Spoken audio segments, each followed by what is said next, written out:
What the fuck are you doing? No, I don't need any fucking walking. He needs to stop walking.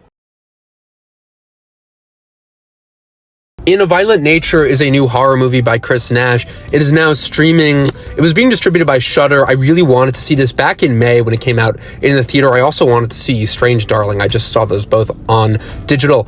But it's a really great, I had a great time watching this, a horror movie. It's very unique.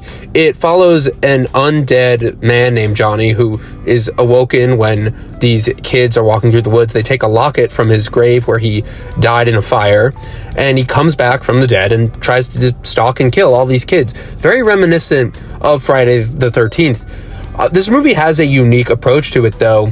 It is kind of an example of slow cinema. It is slow cinema.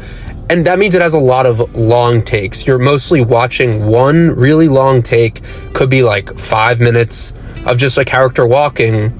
You're following this killer as he's stalking these kids and killing them in the woods, these like teenagers.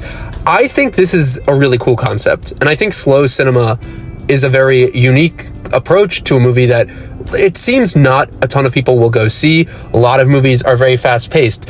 A lot of films have really, really quick editing. There's that scene from Taken 3. I don't know if everyone's seen it, but it's Liam Neeson climbing a fence, and because he's like fucking 70, they cut like 12, or they cut like 20 times. But either way, movies now are super fast paced and they don't leave like room to breathe. A lot of good movies do give you room to breathe, or they'll hold shots really long. And this feels like a movie that like a film teacher would like, or film students would like. I think if you really like horror movies and you like independent movies, you will really like this film. I don't think it's a film for everyone.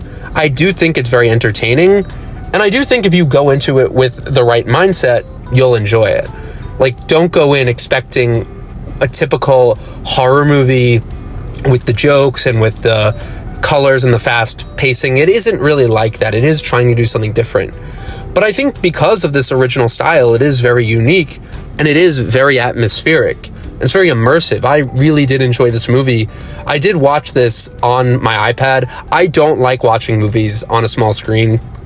Telling you that now, I've never really liked it. I'm able to concentrate when I watch in a theater, but I actually watched this over streaming with a friend of mine, and we both were watching at the same time, and there was something honestly very immersive about this. In a very dark room, I don't like to be distracted when I watch a movie, but I do think this is a very unique, very slow-paced film, but it works to its benefit. And because it's a slasher movie, it follows that slasher formula. So it isn't doing anything too different from what a horror movie should be. Yes, it does take longer, but if anything, you're immersed in the world more. It made me feel that for people who want to be filmmakers, or if you're an aspiring filmmaker, I think this is a really cool movie because it doesn't have anything that is too technically complicated. It feels like a movie that with the right equipment, with the right crew, you could make this film. It isn't a incredibly hard film to make, and I think it's very inspiring because you are just mostly in nature in these long takes following this one guy, and you're waiting to see what he's going to do next. And at the same time, for a slasher movie, it follows the rules of a slasher movie. There's lots of great kills in this movie, very unique kills. When you make a slasher movie, I think the thing is you have to make a unique kill. You have to have something that a lot of other movies don't get, that only your movie can have. And this movie has that. There are a bunch of great kills, and they're very unique. And it also has its own mythology that I like. It doesn't really it does write its own rules, but it works in the context of this film.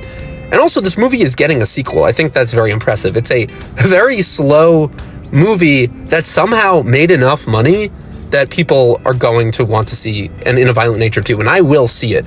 I'm really excited to see what they're going to do next with this. I want to see an In a Violent Nature when they take this to the city. I just love the idea of slow cinema because it's very interesting. You don't always have to like be following conversation. You're just following the visual of this person walking, and in this film it's a slasher, so you're wondering who he's going to kill next, who he's stalking, who he's watching.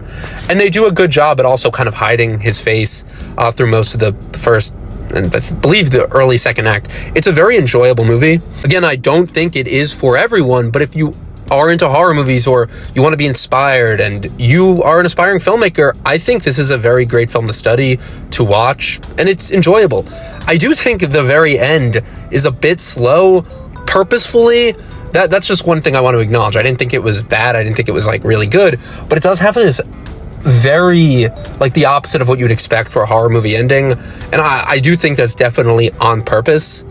That's just my take on it. And I did like how they really committed to this angle. And I think if you're going to commit to a movie like this film did a good job. It had great kills. It had great design and the style of it and the cinematography. So I really did like it. And I highly recommend going to see this movie or watching it on digital. I will be seeing the second one in a theater. So guys, thanks so much for watching.